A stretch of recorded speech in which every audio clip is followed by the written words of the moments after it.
Hello guys, আজকে তোমাদের মাঝখানে একটি বিরিয়ানির ভিডিও নিয়ে আসলাম। এই যে প্রথমে কড়াইতে তেল দিয়ে দিলাম, তারপর পেঁয়াজ আর কাঁচা মরিচগুলো দিয়ে দিলাম, তারপর এই যে ঘুরতে থাকতে হবে, মানে গায়ের যত বল আছে নাড়াইতেই হবে শালা। তারপরে হচ্ছে পেঁয়াজ বাটা দিয়ে দিলাম, বুঝছো? পেঁয়াজ বাটা দিলে একটু আর কি মানে ভালো হয় মেবি। তারপরে এই যে আদা বাটা দিয়ে দিচ্ছি, তারপরে হচ্ছে রসুন বাটা দিয়ে দিব। তারপরে দেওয়ার পরে আচ্ছা মতো গুটাইতে হবে, গুটে নিব শালাই ঘুটার মধ্যে স্বাদ আসে। তারপর লবণ দিয়ে দিব, বেশি করে দিয়ে দিব, 3 চামচ দিয়ে দিছি লবণ। তারপর হচ্ছে মরিচের গুঁড়া দিয়ে দিয়েছি 2 চামচ। আর হচ্ছে এটা হচ্ছে সিক্রেট একটা মশলা, মানে আমার, মানে এইটা বিরিয়ানিতে দিলে বেশি স্বাদ হয় শালা, এটা বলা যাবে না তোমাদেরকে। এই যে এখন নেড়ে দিলাম, নেড়ে আবার হচ্ছে ঢাকনাতে ঢেকে এই মশলাটাকে কষিয়ে নিয়েছি সুন্দর করে, দেখেছো? এখন এই যে মাংস দিয়ে দিব। এই যে মুরগি মাংস নিয়ে নিয়েছি, নেওয়ার পরে সুন্দর করে এই যে গুটে নিব সুন্দর করে শালা নাড়াই নিতে হবে, নাইলে কিন্তু চলবে না, বুঝছো? শালার এই নাড়ানাড়ির ভিতরেই আমার জীবন আর কি। এই যে বিরিয়ানির মশলা দিয়ে দিলাম, তারপরে হচ্ছে যে বাদাম বাটা ছিল আর কি দিয়ে দিলাম, মানে খাঁচাই পুচ্ছে লোকের আচ্ছা মতো নিতে হইব শালা, নাহলে চলবে না। হুম। তারপরে আবার এই যে সুন্দর করে নেড়ে নিলাম, এই যে সুন্দর করে নেড়ে মানে কি আর বলবো, এই নাড়ানাড়ির মধ্যেই আমার জীবন চলতেছে। তারপরে যে ফেটিয়ে রাখা টক দই দিয়ে দিব, তারপর টমেটো সস দিয়ে দিব, দিয়ে আবার সুন্দর করে নেড়ে নিতে হবে। এই নাড়ানাড়ি ছাড়া আমার জীবনে আসলে আর কিছুই নেই, শুধু নাড়তেই থাকবো।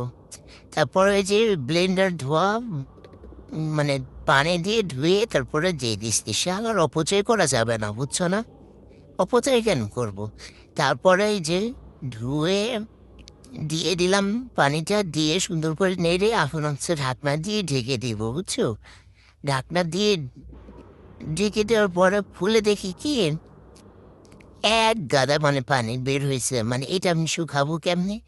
মুরগির মাংস এমনি সিদ্ধ হইতে টাইম লাগে না বেশি একটা, কিন্তু মানে এত পানি, মানে আমি ভাল লাগতেছিল না, এর জন্য আর কিরকম দেখাইতেছিলাম তোমাদেরকে।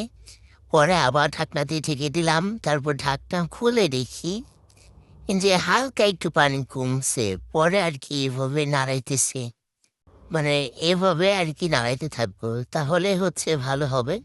তারপরে যে ইয়ে দিয়ে দিলাম, যে আলু বোখরা, হ্যাঁ আলু বোখরা, কিশমিশ আর বিরিয়ানির মশলা বাকি যেটুকু ছিল ওইটুকু দিয়ে দিলাম। দেওয়ার পরে সুন্দর করে আর কি নাড়াতে হবে। তারপর হচ্ছে দেখো হয়ে গেছে। এখন হচ্ছে এটা নামিয়ে নেব, ওই প্যানে আর কি তেল দিয়ে দিব, তেল দিয়ে আর কি চাল দিয়ে মানে ভাজতে থাকবো। তারপরে হচ্ছে ভাজতে ভাজতে পরে মনে পড়ছে গরম মশলা দিই নাই তো শালা, পরে আর কি দিয়ে দিলাম। পরে কাঁচামরিচ দিয়ে দিলাম, দেওয়ার পরে সুন্দর করে নেড়ে আর কি পানি দিয়ে দিব। তারপর না লবণ দিয়ে দিব, তারপরে হচ্ছে পানি দিয়ে দিব। আচ্ছা যাই হোক, মানে তোমরা আমাকে লাইক কমেন্ট করতে পারো না? মানে এইগুলা দিতে কি কষ্ট হয়? মানে দাও না, মানে দিলে কি সমস্যা বুঝছি না, ঘোরার দিন ভাল লাগে না তোমার জন্য? তোমাদের জন্য আমি এত কষ্ট করে মানে রান্নার ভিডিওগুলো করি, আর তোমরা মানে আমার ভিডিওতে লাইক কমেন্ট করো না। হুম। যাই হোক, এই যে পানি দিয়ে দিলাম, তারপরে গুঁড়া দুধ দিয়ে দিছি 2-3 চামচ, দেওয়ার পরে মটরশুঁটি দিছি। এই সময় মটরশুঁটি মানে দিয়ে বিরিয়ানি রান্না করব না, এটা কখনো হয়? মানে মটরশুঁটি ছাড়া দিতেই হবে বিরিয়ানিতে, বিরিয়ানিতে খিচুড়িতে সব কিছুতে মটরশুঁটি দিই।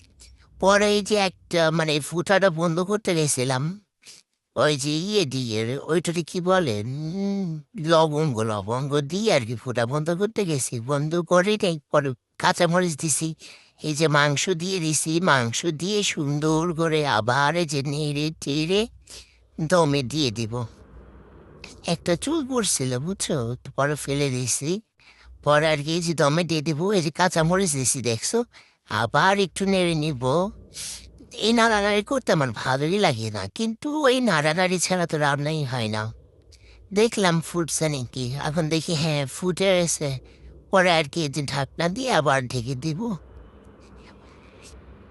তারপর এই কেওড়া জল দিয়ে দিব, ঢাকটা খুলে কেওড়া জল দেওয়ার পরে রান্না দমে রেখে দিছিলাম, তারপরে দেখি হয়ে গেছে, পর পেঁয়াজ বেরেস্তা দিয়ে দিলাম।